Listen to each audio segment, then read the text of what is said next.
Welcome to the Daily Edge, a special double Noodleberg edition. Mark, Steve, we are the Noodlebergs without Jake today, and we are going to be defining why selling is actually killing your sales career. Trying to sell is actually killing your sales career. Let's find our edge.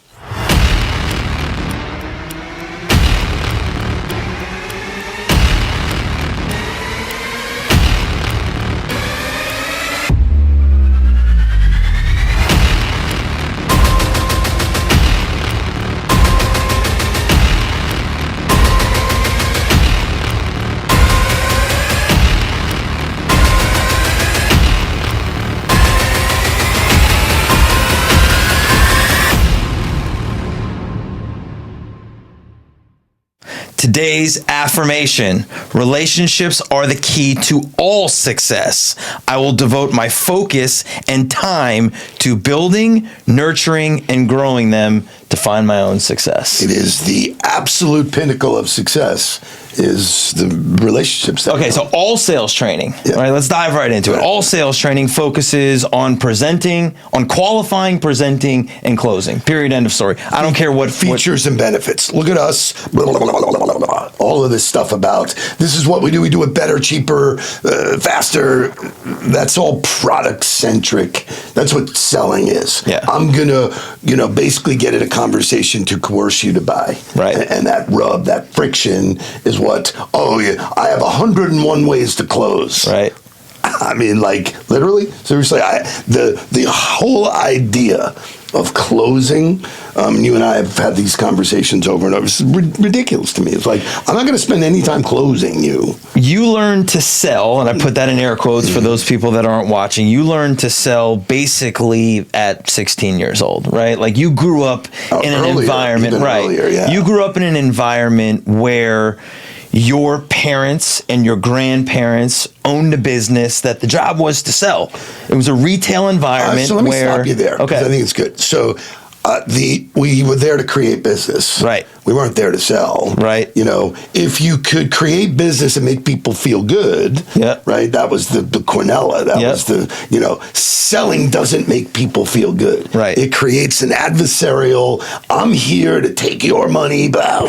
Right. That's what you hear a lot of these, Cardone-esque Sure. trainings are. I'm going to grab your money and it's all mine. And I never, ever did that. My grandfather, God rest his soul, my dad were great charmers. They knew how to make people feel good. And in turn, those people bought from them, and so taking the time and the effort to understand who people are, what makes them tick, that was done in a very graceful, elegant way back at retail. Yeah. So those were highly paid salespeople, Sure, who were on the floor. They were well dressed. I mean, I remember the watches and the jewelry and all of the boom. I loved it. Right. I was intoxicated by it because they were creating relationships at scale. Right. By the way, guess what? The key to success in any business is today. I don't care how you do it. It's creating relationships at scale. So we were having this conversation before the show started, and I asked you the question because in the retail environment,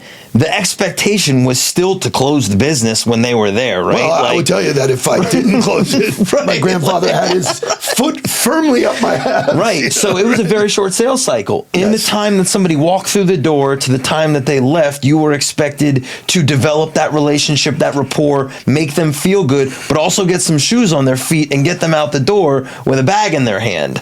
So short sales cycle, right? In the beginning, it was a short sales cycle. But in actuality, it's interesting because some of the acronyms that we would use, there was something called the CU, which basically they would come in to see you. Right. So it didn't matter if there was no business. Oh, she's a CU. Yep. She's here to see Steve. Yep. So they would come in, they would visit often, and so you had a built-in clientele because as I told you, and I continue to tell you, those people left feeling good and then told those stories to their network who said, oh my God, I love your shoes. Oh really? Oh yeah, I've got a great guy, they would do the selling for me. Yeah. So yes, it was a short cycle to make a connection. Yep. And I think it's the same thing in a Zoom call. Well, it's a short, you got so it. this is and I didn't ask you this question yet, because this is interesting. So, because those people came into the store, Yes. right? Even if it was foot traffic that wasn't a CU, they walked in, and then you had the opportunity to create the engagement and create that connection.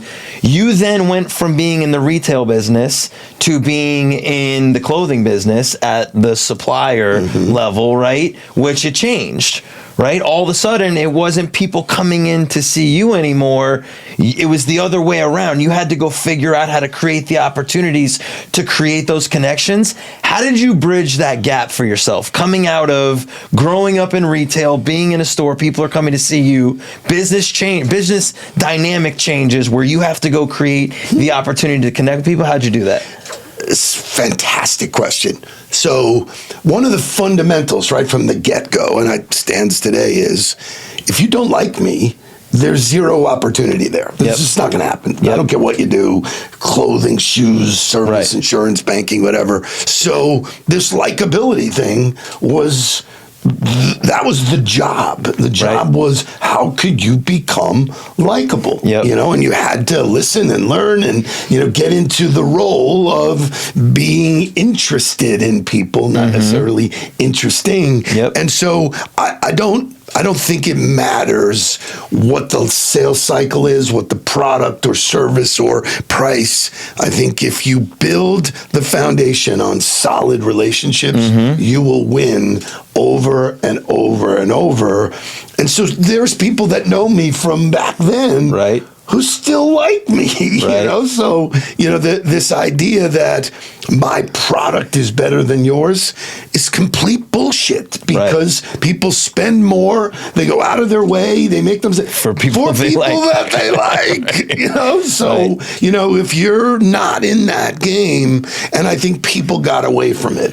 I think the more that, and I blame sales leaders and sales management shoving numbers and this laziness of just, 100 calls and there are some volume businesses, but the reality is you can make yourself a nuisance and still hit your numbers. I don't want to be in that world. You know, I never was. And so everything that we have done, everything I teach, everything I continue to do today starts with the R word, which is relationships. So I think there's a time period now, like you blame sales leaders, and I think tech sales have been a big problem, right? Like the style of having business development representatives, that their only job is to get somebody to interact and get a meeting booked in order to then pass it off to somebody who's then like an account executive that can talk through solutions or whatever. It's like they completely sucked out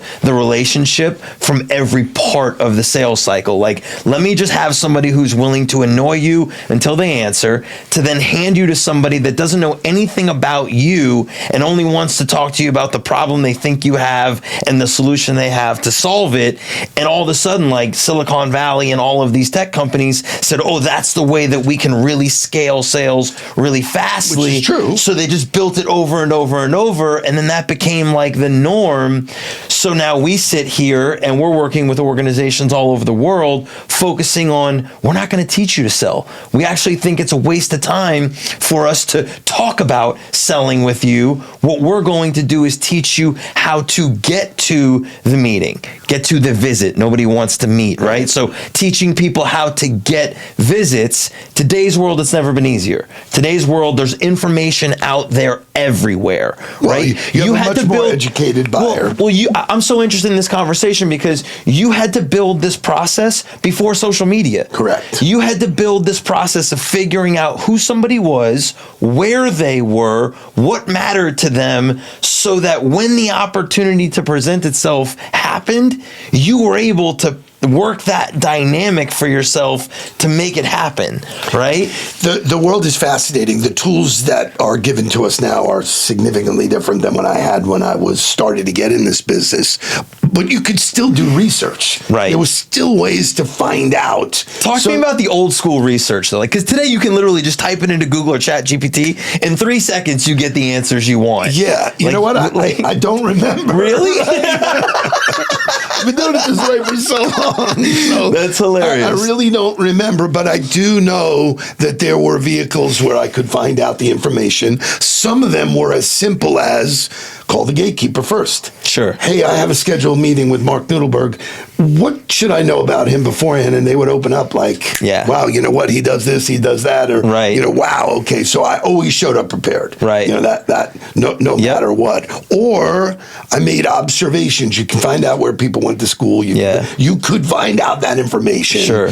Whether you did it in upfront, right? You know, like here's the thing: people used to go to networking events, right? LinkedIn is the biggest networking event. People did not walk around with a sign on their forehead that said, "Here's where I went to school. Here's where I used to work. Here's the same people we know. Here's what I love to do." Right? They made it so easy. They're doing it now, man. They're walking around, and you show up and go, "Hey, can I talk to you about my copier?" I'm like, it's the stupidest thing ever, right? Because you would never do that, you know, but people still are. So that's what I'm saying. You know, the conversation is, can we visit to earn the opportunity to talk about business? That's never changed. I never got to the business side, then or now, until it was appropriate or somebody asked or there was. People think it's the only. I have you for 10 minutes. Is the only time I'm going to talk to you. So this idea of how do you build a relationship? It's just, it should be taught in colleges, I think. You know, I mean, I really don't think people have that skill set. And you know, the whole idea was you're a born salesman. You're an outgoing. Bullshit. You could take anybody and teach them how to be interested. It's not hard to listen. It's really not. No. Right now, I think where the rub is, and it's like my first time in sales training was in 2019. So like the industry was drastically different than when you started it. But I will tell you, all of my 2 weeks of training was spent on teaching me how to be a solutions expert, how to understand every in and out of what we did. And my first question to you was like, great, I'm an expert in what to talk about. How do I get to a conversation to have this conversation? And they said, how do I get there? And the answer was to cold call, right? Cold call.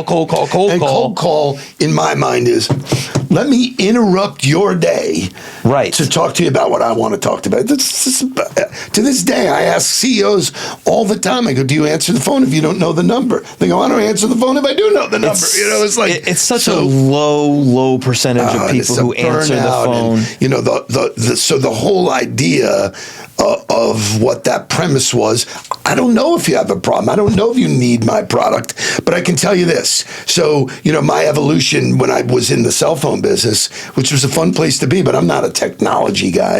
I didn't really understand the phones. I certainly didn't understand the features of the phones, yet I sold more phones than anybody in the country. I mean, I won stuff from, you know, why? Because I had more opportunity. I was meeting people and they would go, oh, boom, and you know who, you know, it's like, so there were lots of people who spent time learning every phone and every feature and everything. And I was like, not that guy. I spent my time investing in people.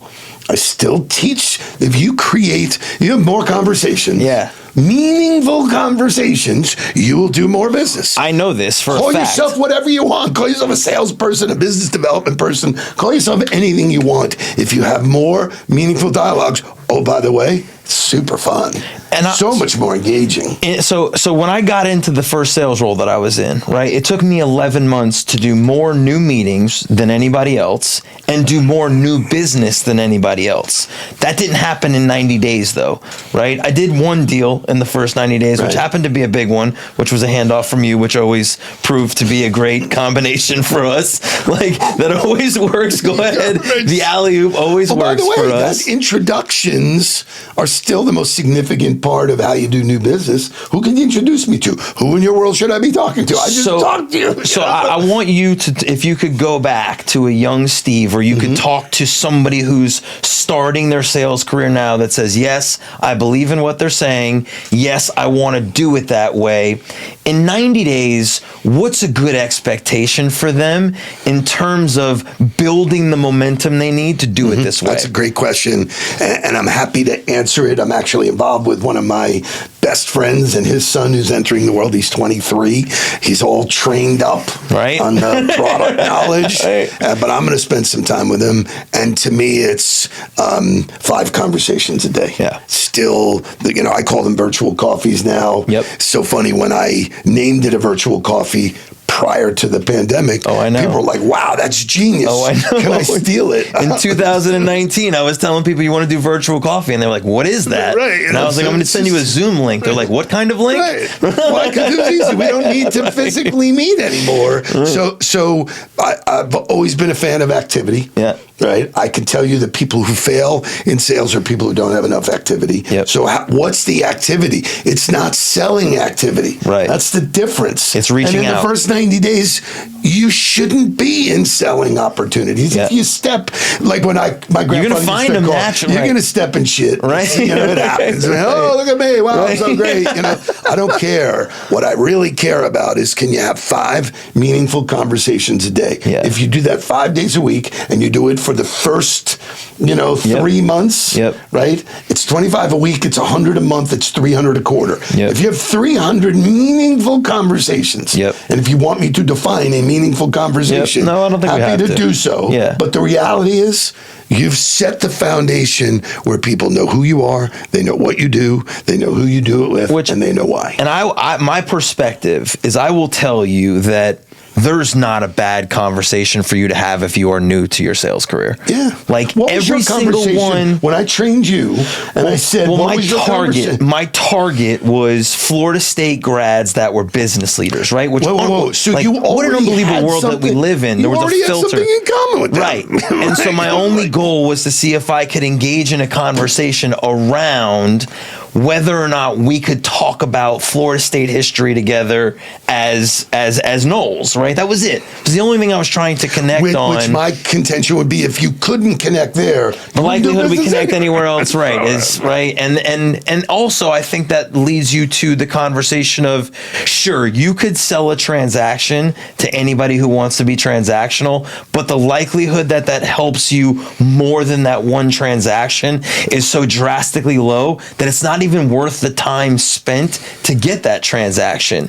If you are a true business development professional, then the only thing you should be focused on is the longevity of your career, which will come back to the quality of the relationships that you build. You're 65 years old. You just celebrated your 65th birthday. I don't think there's a better example of it. People who come back to you, people who reach out to you, people who go, oh, you know what? I'm just going to ask Steve because I think Steve's going to have the answer for me.